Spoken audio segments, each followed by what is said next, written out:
Hola, bienvenidos.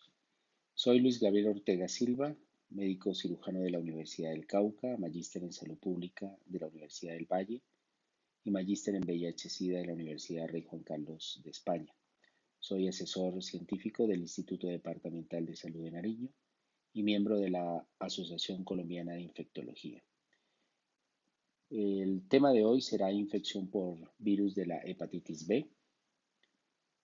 Empezamos recordando algunos aspectos esenciales en virología.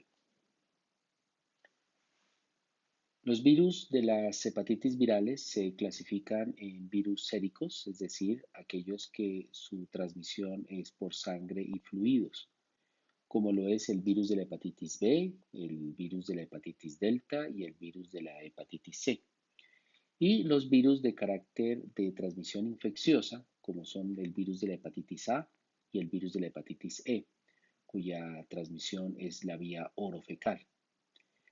El virus de la hepatitis B pertenece a la familia Hepanaviridae.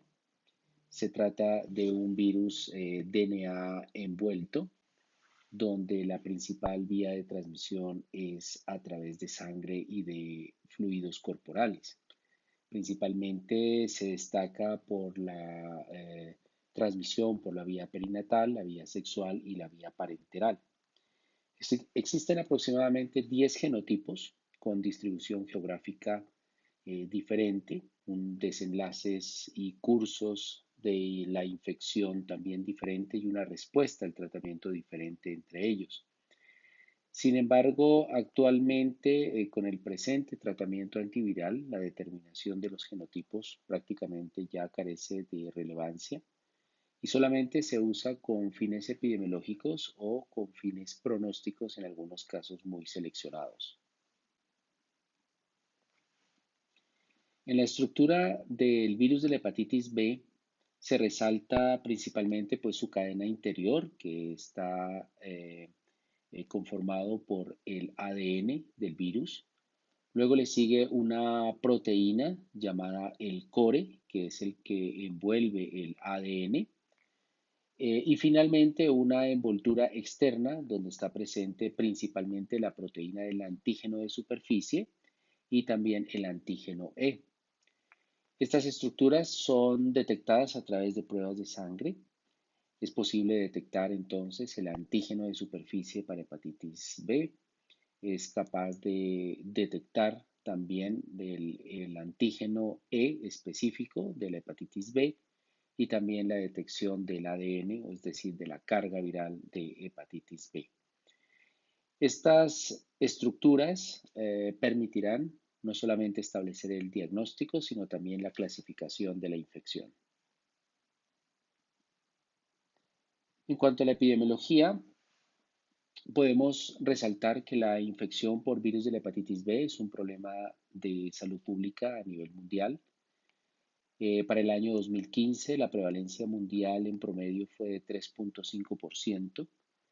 La mortalidad por las hepatitis virales en total pues vienen en aumento para el año 2015 con aproximadamente 1.300.000 personas que murieron por complicaciones atribuidas a las hepatitis y de ellas 800.000 atribuidas al virus de la hepatitis B.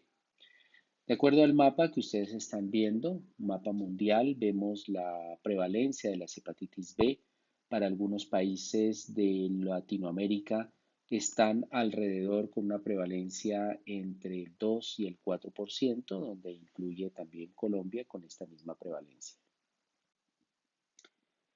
Para la Organización Mundial de la Salud, la mortalidad global por hepatitis virales en general es de gran preocupación debido al incremento de las complicaciones, tales como cirrosis hepática o cáncer hepatocelular, debido al que los virus de las hepatitis, en especial hepatitis B y C, han incrementado la mortalidad en los últimos años, en comparación con otras enfermedades infecciosas como la tuberculosis, el VIH y la malaria, donde el número de muertes ha disminuido en los últimos años.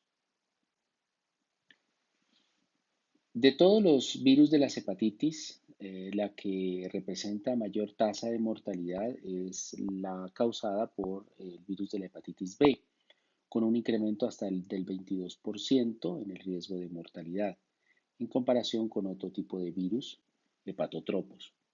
Los principales desenlaces fatales debido a estas circunstancias está el carcinoma hepatocelular, la cirrosis hepática y las hepatitis agudas fulminantes. La incidencia de hepatitis B en Colombia en menores de 5 años pues ha venido en decremento debido pues precisamente a las estrategias de vacunación, detección del antígeno en superficie en mujeres gestantes y la implementación de la aplicación de la antiinmunoglobulina en recién nacidos. Para el año 2018 pues se detectaron aproximadamente 4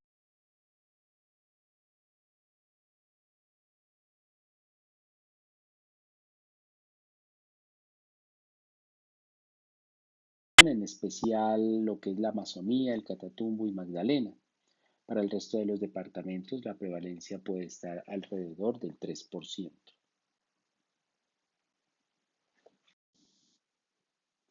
Es importante resaltar la influencia que ha tenido la infección del VIH sobre el virus de la hepatitis B, debido a que esta infección representa o esta coinfección representa mayores riesgos de desarrollo de hepatitis B crónica, niveles más altos del DNA o una carga viral más elevada para hepatitis B.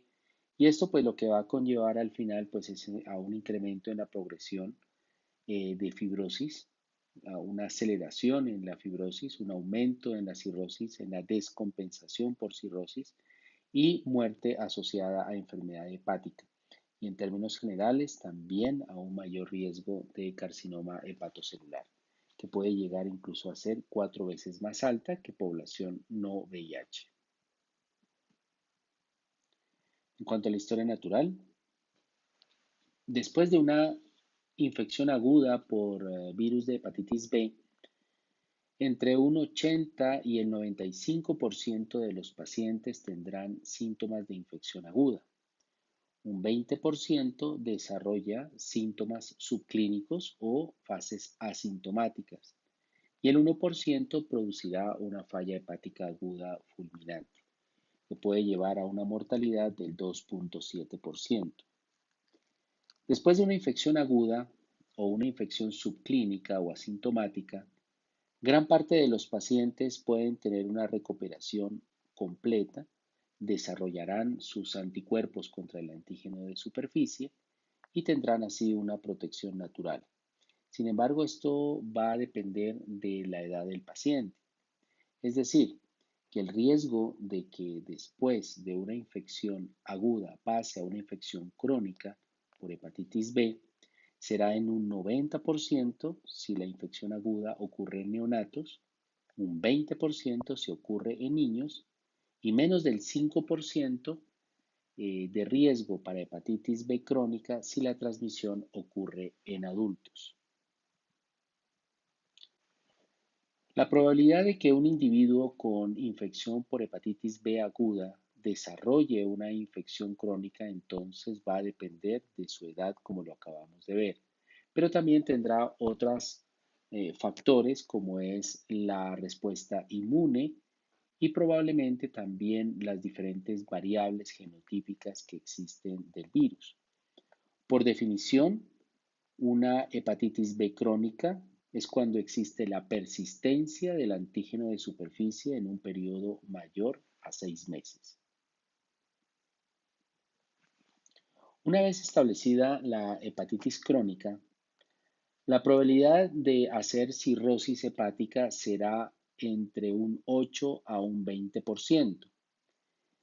De ello, el 2 al 8% de riesgo cada año para formar carcinoma hepatocelular y un 20% de riesgo en pacientes con cirrosis hepática con probabilidad de descompensación y riesgo de muerte.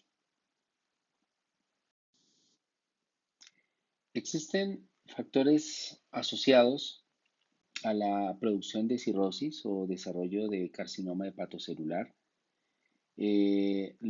Vemos los factores del huésped, como es tener edad mayor de 40 años, sexo masculino, historia familiar de carcinoma hepatocelular y el estado inmunológico. Entre los factores del virus estarán la elevación de la carga viral, también el desarrollo del antígeno E negativo o la negativización del antígeno E, también genotipo C para hepatitis B. Y los factores ambientales, como es la coinfección con VIH, con hepatitis C o con hepatitis delta. También el consumo de alcohol, la diabetes y la obesidad. Para realizar el diagnóstico de la hepatitis B y decidir su tratamiento y su pronóstico, debemos de tener en cuenta los conceptos de los marcadores de serología para hepatitis B, que son los siguientes. El primero, el antígeno de superficie para hepatitis B, es un marcador serológico de infección, también es un marcador de pronóstico. La persistencia de este antígeno por más de 6 meses nos va a permitir la diferencia entre una hepatitis aguda y una hepatitis crónica. El siguiente es el anticuerpo de superficie para la hepatitis B. La presencia de este anticuerpo lo que va a reflejar es el control inmunológico y la protección del paciente, ya sea porque ha recibido una vacuna contra hepatitis B o es una infección natural resuelta contra el virus de la hepatitis B. El otro es el anticuerpo total del core del virus de la hepatitis B. Este es un marcador que está presente tanto en la infección aguda como en la infección crónica, incluso en la infección resuelta. Encontramos el anticuerpo del core, pero IgM. Este es un marcador que su presencia pues indica una hepatitis aguda o una reactivación de la hepatitis. Tenemos el antígeno E de la hepatitis B, sirve como marcador de replicación y pronóstico y también ayuda a la clasificación actual de la infección por hepatitis B. Y finalmente la carga viral de hepatitis B, que es un marcador de replicación, detecta el ADN del virus y nos va a servir también de guía para inicio de terapia antiviral. Bajo los anteriores conceptos, en esta gráfica podemos ver que una hepatitis B aguda es cuando el paciente tiene un antígeno de superficie positivo, una carga viral para hepatitis B elevada y un IgM para el core positivo. Adicionalmente a esto puede tener también elevación de las transaminasas.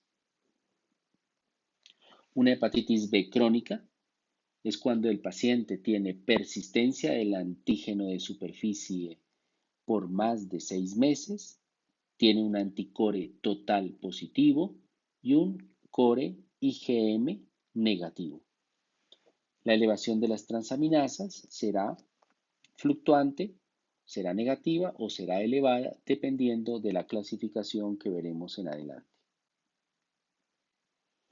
Clasificación. La nueva clasificación para hepatitis B crónica divide en dos grupos dependiendo de la persistencia o no del antígeno E. Primer grupo, pacientes con antígeno E positivo y segundo grupo, pacientes con antígeno E negativo. Recordemos que el antígeno E es un marcador de replicación y un marcador de pronóstico. En el primer grupo, pacientes con antígeno E positivo, se divide en infección y hepatitis.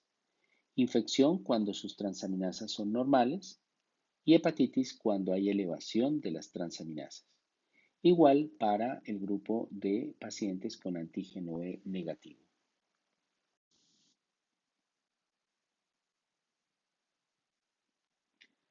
De acuerdo a la nueva clasificación, un paciente con infección crónica con antígeno E positivo, antiguamente se llama la fase de inmunotolerancia, y es donde presenta una elevación de su carga viral con normalidad de los niveles de transaminasas. Posterior a esto, vemos el grupo de pacientes con hepatitis crónica con antígeno E positivo. Es un momento óptimo para iniciar tratamiento antiviral debido a la elevación de sus transaminasas, aunque hay un descenso de manera moderada de su carga viral. Sin embargo, hay un incremento de riesgo del desarrollo de fibrosis hepática y enfermedad hepática. El tercer grupo son los pacientes con infección crónica, pero con antígeno E negativo. Antiguamente se conoce con el nombre de portador inactivo. Aquí los niveles de transaminasas y carga viral son bastante bajos o normales. A este nivel no se recomienda el tratamiento antiviral. Después viene el grupo de pacientes con hepatitis crónica con antígeno E negativo. Es un grupo donde también es un momento óptimo para el inicio de tratamiento antiviral debido a la elevación de las transaminasas, aunque esta elevación puede ser fluctuante, y también con el incremento de la carga viral. A este nivel, pues hay cambios histológicos a nivel hepático, desarrollo de fibrosis hacia la cirrosis hepática. Y finalmente, en esta clasificación encontramos la resolución de la infección por hepatitis B crónica, la cual da como resultado un antígeno de superficie para hepatitis B negativo, aunque es bastante raro con una frecuencia menor al 1%.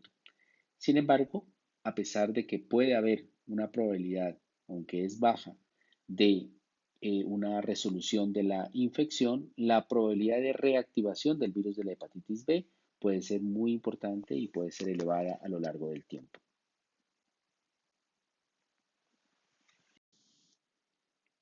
La edad se asocia a riesgo de complicaciones hepáticas como cirrosis y hepatocarcinoma. Vemos en la diapositiva cómo personas mayores de 40 años tendrán la más alta incidencia de cirrosis o cáncer hepático si lo comparamos pues en pacientes que adquieren la infección en edades más tempranas. Por otro lado, la carga viral también, entre más altos los niveles de carga viral para hepatitis B, estos se van a asociar en el tiempo a mayor riesgo de cirrosis y cáncer hepatocelular. Modos de transmisión. Las vías de transmisión del virus de la hepatitis B pueden ser la vía sexual, la vía percutánea, es decir, el uso de drogas intravenosas, la transmisión perinatal madre-hijo, la transmisión horizontal que involucra el contacto de familiares, donde puede haber el contacto de algunos elementos cortopulsantes o elementos de uso de aseo personal, que puede haber un riesgo de transmisión entre familiares. El riesgo por transfusión sanguínea, también a nivel hospitalario o en centros sanitarios por el uso y los accidentes que pueden ocurrir con el pinchazo de agujas. También hay riesgos en caso de trasplantes de órganos. Existe una variación que es considerable en el predominio de los modos de transmisión en las diferentes áreas geográficas. Se ha establecido cuando una zona geográfica es de baja prevalencia, como por ejemplo Europa Occidental, donde las rutas de transmisión más prevalentes son sobre todo las vías de relación sexual sin protección y también el consumo de drogas por vía intravenosa. Pero zonas de más alta prevalencia, como en el África subsahariana, la infección perinatal pues es el modo más predominante de transmisión. Y otras áreas de prevalencia intermedia, involucra también pues estas áreas de Latinoamérica, la transmisión horizontal, sobre todo en la primera infancia, pues es considerada como la principal vía de transmisión. Una de las preguntas es a quién se le debe realizar la prueba de hepatitis B.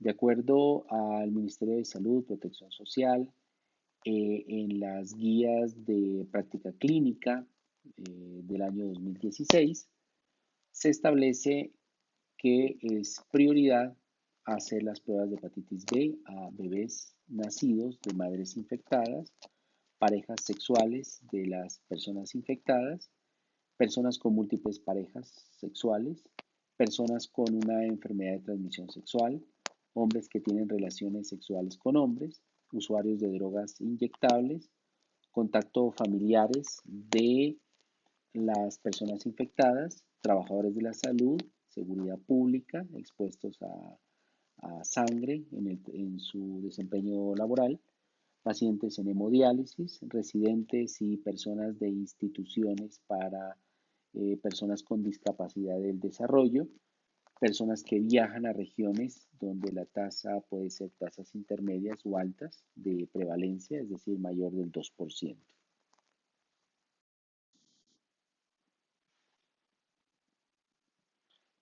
Veamos ahora a continuación el diagnóstico. Observemos la clasificación clínica de las hepatitis B de acuerdo a los resultados de serología. Tenemos tres exámenes de laboratorio, los cuales nos van a marcar la diferencia entre estos estados clínicos. El primero se denomina el antígeno de superficie para hepatitis B, el segundo es el anticore y el tercero son los anticuerpos antisuperficie de hepatitis B. Una infección aguda se trata cuando hay positividad en el antígeno de superficie, un anticore IgM positivo y los anticuerpos de superficie son negativos. Una infección crónica se define como antígeno de superficie positivo, un anticore IgG o anticore total positivo y anticuerpos antisuperficie negativos.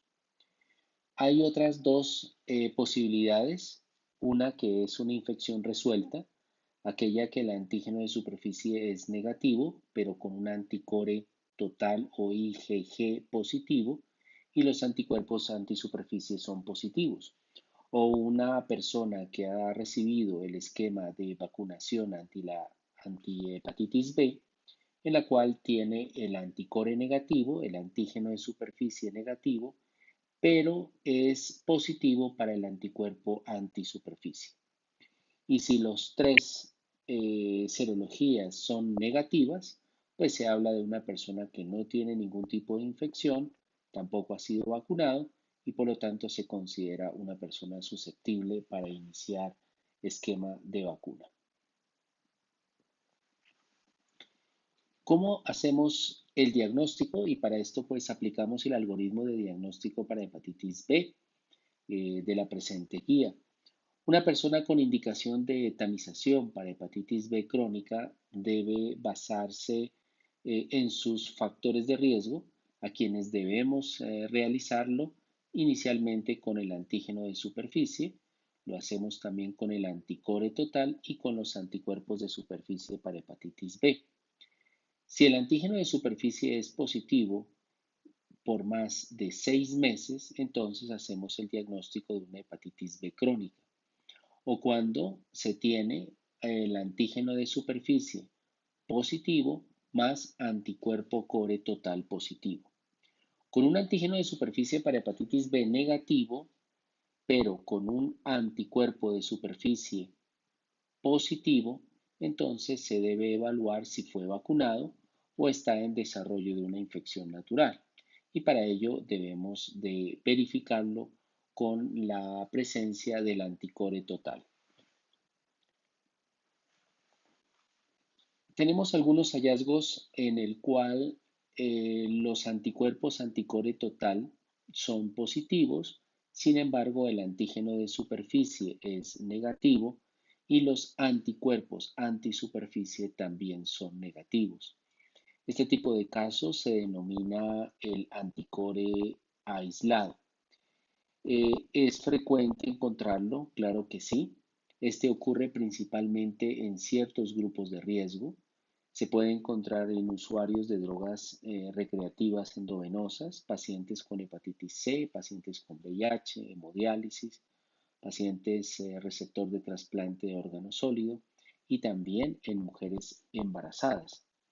La prevalencia de encontrar un anticore total positivo con los dos otros exámenes negativos es muy variable, puede ser entre el 1 al 32%. Y estos hallazgos pues van a representar un reto para el médico, para el clínico que evalúa ya que debe de diferenciar 5 situaciones especiales. La primera, y que es la más frecuente, es que posiblemente se trata de una infección resuelta. Otra posibilidad sea un falso positivo, situación que es frecuente sobre todo en regiones de baja prevalencia para hepatitis B. Tercero, una infección aguda en el cual pues el anticore IgM es positivo y esto pues puede explicar por qué es positivo todo el anticore total. Y cuarto, la infección crónica con bajos niveles de replicación y este es el grupo pues de mayor riesgo en aquellos casos que o que requiere algún grado de inmunosupresión. Y quinto, el anticore total positivo se presenta pues en algunos casos de coinfección con VIH o coinfección con hepatitis C. Hablemos ahora de tratamiento. Inicialmente debemos evaluar a nuestro paciente con hepatitis B crónica. Para ello, pues ya tenemos todos los marcadores de serología que nos van a permitir no solamente hacer el diagnóstico, confirmar que es una hepatitis B crónica, sino aparte de eso, clasificarlo. Los marcadores de serología, antígeno de superficie, anticuerpo para el antígeno de superficie, antígeno E, anticuerpo para el E y la carga viral para hepatitis B. También es necesario tener a mano marcadores de daño hepático, como son las transaminasas, y aquellos exámenes que necesitemos para poder establecer el grado de fibrosis hepática. Recordemos que los exámenes para determinar el grado de fibrosis hepática ya no se requiere pues métodos como es la biopsia. Solamente en unos casos bastante determinados hay que recurrir a estos procedimientos invasivos y la mayoría los hacemos con determinaciones de cálculo de riesgo de fibrosis. No olvidar que hay que evaluar las situaciones especiales, condiciones especiales del paciente, sus comorbilidades, el consumo de alcohol, enfermedades autoinmunes, la presencia o no de hígado graso alcohólico o no alcohólico, la presencia o coinfecciones con VIH, con hepatitis C o con hepatitis delta. El tratamiento en personas con hepatitis B crónica, lo primero pues es evaluar de que no todos los pacientes con hepatitis B crónica van a requerir tratamiento antiviral, así que debemos escoger qué pacientes o qué grupo de pacientes tiene mayor riesgo para el desarrollo de fibrosis hepática o riesgo para cáncer hepatocelular. Entonces, para evaluar el tratamiento, tanto para los pacientes con antígeno E positivo como para los de antígeno E negativo, se debe o se necesitan 3 criterios para esta evaluación. El primero de ellos es los niveles de carga viral. Sabemos que a mayor carga viral, pues mayor necesidad de uso de terapia antiviral debido al mayor riesgo de progresión de fibrosis. Segundo, las alteraciones de las transaminasas. La alteración de la transaminasa, en especial la ALT, nos va a determinar también el riesgo de fibrosis y el grado de lesión hepática, tanto de necroinflamación como de fibrosis, los cuales los podemos evaluar preferiblemente a través de los índices de APRI, que son los índices pues, que más se recomiendan en estos casos por su simplicidad, que es una simple fórmula de transaminasas dividido por el límite superior multiplicado por 100 y todo esto dividido por el recuento de plaquetas. Esto es un factor que podemos nosotros usar para mirar el grado de fibrosis. Entonces, teniendo en cuenta estos 3 datos, la carga viral, la elevación de transaminasas y el grado de fibrosis mediante el cálculo del APRI, entonces, ¿a quién vamos a tratar? Vamos a tratar la evidencia, nos ha mostrado que todo paciente que tenga cirrosis o ya sea compensada o descompensada o con un índice de APRI mayor de 2 necesita tratamiento antiviral. Lo mismo aquellos pacientes que tengan niveles elevados o persistentemente anormales de transaminasas. También aquellos pacientes que tengan una evidencia de una alta replicación de su carga viral, en especial por encima o superior a las 20.000 unidades por mililitro, independiente cualquiera de estos casos del estado del antígeno E. Y todo paciente que tenga coinfección con VIH, independiente del conteo de CD4, también debe ser tratado. ¿En quién no se considera el tratamiento o en quién debemos esperar? No se recomienda la terapia antirretroviral y puede ser diferida si no hay una evidencia clínica de cirrosis o el puntaje de APRI es menor o igual a 2 en los adultos. Si los niveles de transaminasas persistentemente son normales o su carga viral para hepatitis B está muy baja por debajo de las 2.000 unidades por mililitro. También independiente estos criterios del estado del antígeno E, incluso independiente de la edad del paciente. Los tratamientos antivirales recomendados en este caso tenemos el tenofovir diproxil-fumarato, el tenofovir alafenamida y el entecavir. Se considera como medicamentos de primera línea, entonces el uso del tenofovir diproxil-fumarato, en especial teniendo como primera línea y en combinación con entricitabina. Son medicamentos que ya vienen en dosis coformuladas, tenofovir diproxifumarato con entricitabina. Siempre hay que tener en cuenta los principales efectos adversos, que es la nefrotoxicidad y la pérdida mineral ósea, para lo cual tenemos como la alternativa tenofovir alafenamida con entricitabina, porque pues tiene un menor nefrotoxicidad y una menor frecuencia de pérdida mineral ósea. Así que tenofovir alafenamida o tenofovir diproxilfumarato con entricitabina, cada una de ellas pues se consideran como la primera línea de tratamiento. Y el uso del entecavir es como la segunda línea de terapia antiviral y en especial se reserva el uso de este medicamento para pacientes que tienen una disfunción renal severa por debajo de 30 mililitros minuto de su tasa de filtración glomerular.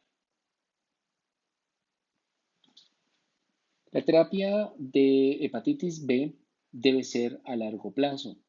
La duración del tratamiento para hepatitis B, incluso en los pacientes con VIH, también es indefinida.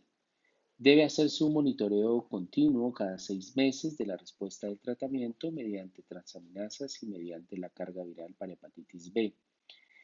Pensar en una interrupción del tratamiento podría hacerse en algunos casos muy específicos cuando el antígeno de superficie da negativo, aunque estos eventos pues no son frecuentes, no es habitual que durante el tratamiento el antígeno se negativice.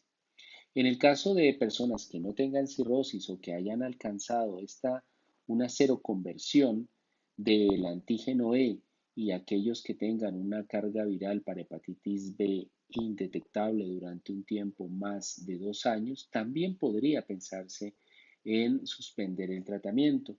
Sin embargo, guías y recomendaciones por diferentes fuentes no prefieren esta última alternativa y lo que más recomiendan es que el tratamiento también sea indefinido. En cuanto a la prevención, la principal medida preventiva es la vacunación. La efectividad de la vacunación en un paciente inmunocompetente es superior al 90%. Se ha demostrado que la disminución de la hepatitis de la vacunación puede disminuir la hepatitis B crónica, el hepatocarcinoma y las hepatitis agudas. Por lo tanto, se recomienda la vacunación en todos aquellos pacientes, contactos sexuales de portadores de hepatitis B, personal de salud y todo aquello que tenga un grupo de riesgo, sobre todo en pacientes con hemodiálisis. También se recomienda que la vacuna se administre de forma universal en la población de acuerdo a los calendarios como primera dosis al momento de nacer. Y la vacuna actualmente disponible es aquella vacuna recombinante del antígeno de superficie que requiere tres dosis. El esquema habitual es del 0,1,6, aunque pueden haber algunas variaciones de 0,1,4 o 0,2,4. Lo importante es que se logre unos títulos de anticuerpos antisuperficie que sean protectores y estos se definen que sean mayores de 10 miliunidades por litro.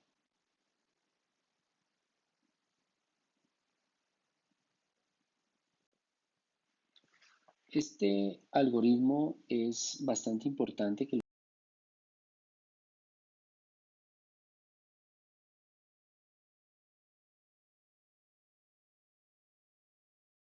dar un esquema de vacunación.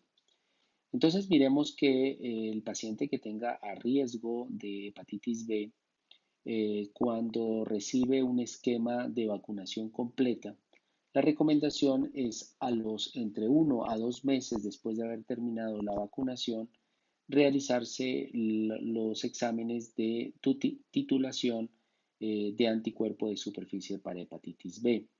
Si esta titulación de anticuerpos de hepatitis B son menores a 10, entonces tenemos dos alternativas. La primera alternativa sería recibir una dosis de refuerzo, ¿sí?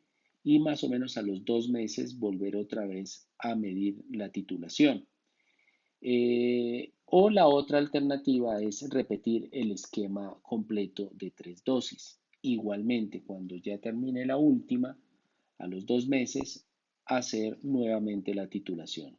Si no se logra una titulación adecuada después de haber repetido el esquema o una dosis de refuerzo y los anticuerpos siguen por debajo de 10 miliunidades por mililitro, entonces lo vamos a considerar al paciente como un no respondedor, un paciente no respondedor, el cual no más dosis de vacuna para hepatitis B, no se necesita usar nuevamente el esquema de vacunación debido a que el paciente no va a lograr, por más esquemas que repitamos en él, tener una titulación elevada. Lo vamos a catalogar como no respondedor. En cambio, si la titulación, ya sea en el primer esquema o en la dosis de refuerzo, se logra mayor de 10 miliunidades por mililitro, entonces consideramos que el paciente está inmunizado y pues los controles sucesivos en pacientes que tengan inmunosupresión deben hacerse anualmente, preferiblemente. Recordar que los pacientes que están a riesgo y que deben vacunarse o que se recomienda su vacunación están los pacientes con hemodiálisis, pacientes que tengan exposición frecuente al virus de la hepatitis B, como son los recién nacidos de madres con antígeno de superficie positivo, contacto domiciliario de un familiar que tenga hepatitis B, la exposición accidental, la exposición profesional en personal de la salud, el contacto sexual a riesgo y pacientes con inmunodepresión, ya sea primaria o secundaria.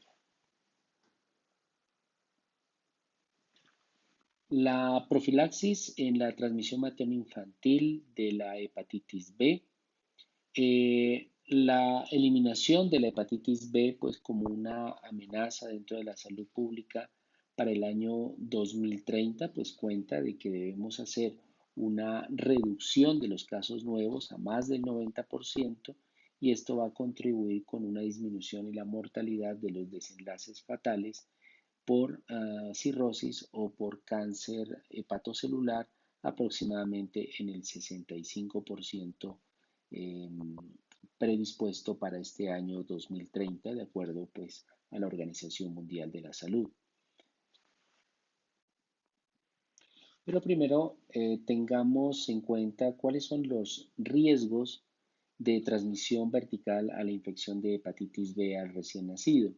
Cuando una madre tiene hepatitis B, pero su antígeno E es negativo, el riesgo es casi inexistente si al recién nacido se logra la vacuna desde el primer día.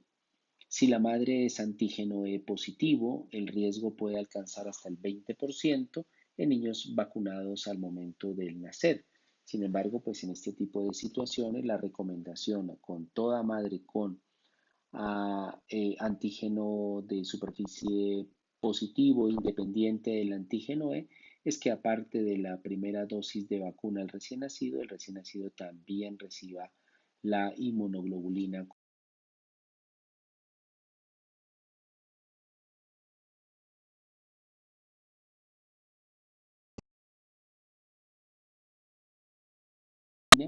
cuando la carga viral de la embarazada es elevada y una carga viral elevada está por encima de las 200.000 unidades por mililitro.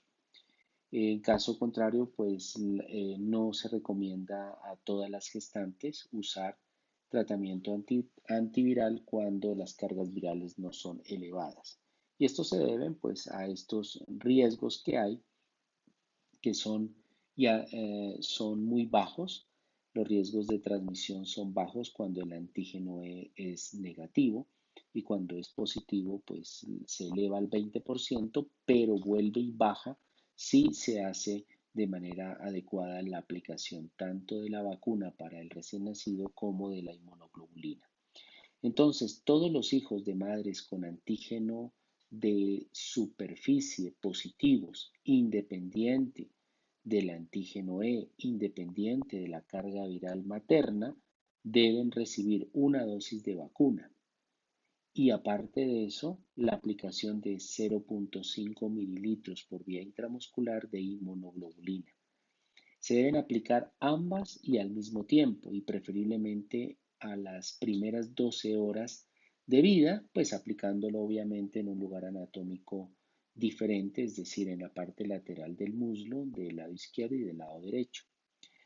En cuanto a la lactancia materna, pues la transmisión de la hepatitis B por lactancia materna es inexistente también, así que hay que recordar que la lactancia materna sí está indicada y no tiene ninguna restricción. Aquí vemos entonces las dosis de indicación para el recién nacido, 0.5 mililitros, que equivale a 100 unidades de inmunoglobulina específica contra hepatitis B. De aplicación intramuscular, esta dosis debe aplicarse en las primeras 12 horas de vida junto con la vacuna de hepatitis B, 10 microgramos, es decir, 0.5 mililitros. En el otro lado, pues de la aplicación a nivel intramuscular al mismo tiempo en las primeras 12 horas. Y en cuanto al seguimiento al recién nacido expuesto para hepatitis B, haremos dos tipos de exámenes, uno que es el antígeno de superficie contra hepatitis B y el otro que es el anticuerpo de superficie contra hepatitis B. Estos dos exámenes entonces se hará una vez se termine el esquema de vacunación. Si el antígeno de superficie en el recién nacido expuesto es positivo, pero con un anticuerpo negativo, entonces confirmamos la infección por hepatitis B. En caso contrario, con antígeno de superficie negativo y con anticuerpos positivos, hay una inmunidad por la vacuna o por resolución espontánea de su infección. Si las dos pruebas son negativas, entonces pues se concluye que el niño no se infectó, pero tampoco desarrolló ninguna respuesta frente a la vacuna, lo cual pues lo colocaría pues en un riesgo alto de adquirir la infección debido a que su madre presenta el virus de hepatitis B y puede haber un riesgo de transmisión horizontal familiar. Dentro de los mensajes que hay que llevar a casa, dentro de las conclusiones, es que la hepatitis B pues, es un problema de salud pública a nivel mundial, que hay muchos factores que pueden cambiar o que influyen en la historia natural. Son factores virales, factores del huésped o factores ambientales y que la enfermedad es muy dinámica en cuanto a su presentación, a su curso y a su pronóstico. Recordar siempre que el diagnóstico y la clasificación adecuada van a permitir establecer acciones terapéuticas con el fin de disminuir estas complicaciones. Muchas gracias.